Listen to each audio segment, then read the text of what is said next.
You got to be constantly learning. And it's not just education doesn't just mean school. School is not education. Education is learning, loving to learn, going on YouTube. How did you learn to raise capital, for instance? How did you learn to be a founder? I'm sure it wasn't completely handed over to you in a book. Oh yeah, I mean, a ton of YouTube, a ton of Google. YouTube is great. I love YouTube. Yep, and then, I mean, when I was at WashU, I remember my junior year, 2nd semester, I interned 20 hours a week at a venture firm, and it's like, Wow. I was really not worried about class. I was just trying to, like, be in the room and, like, pick up the nuggets. And even, when I moved to Oklahoma, I was working with a venture fund, you know, not just investing in founders, but also investing in funds, and so it's like you see the whole life cycle and ecosystem and, like, you understand folks' incentives, and it's like, that is a deeper educational experience than just reading in the book of like, "Oh, pre-seed, seed, series A." Well, you gotta be out there feeling it, and, that's one reason why too we really believe in the virtual education because we think if you could give back people more time to do what they love, starting businesses, sports, I bet basketball taught you a lot of life lessons, theater, arts, music. The more time you can spend doing and actually learning by doing and immersing yourself with ambitious people, the better you're gonna be in life, and I'm sure you can attest to that, and I actually wanna ask something about your Oklahoma experience, so cool that you got to spend time as a founder and a venture capitalist.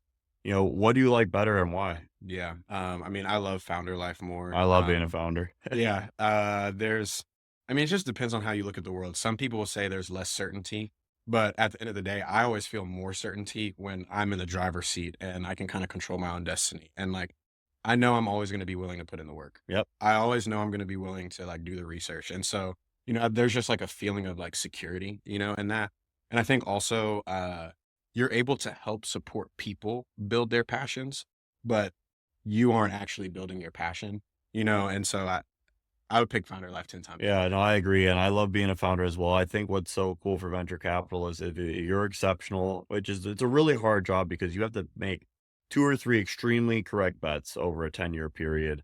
And so it's a very slow feedback loop. But if you are exceptional at it, in theory, you can work a lot less than a founder.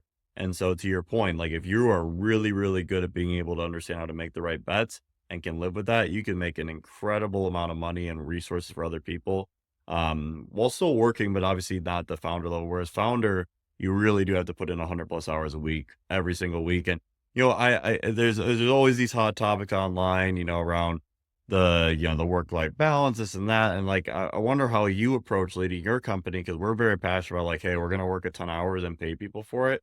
How do you motivate people to work as much as you? And obviously that's not always realistic, but like, how do you motivate people to follow your lead? Yeah, I mean, like, first of all, like, this is my life, Yes, so, agreed. yeah, Agreed. like, we talk about balance, but it's like, it is a blessing to be able to wake up every day and, like, be building and, like, driving towards something that is, like, potentially impactful to so many people, Yes.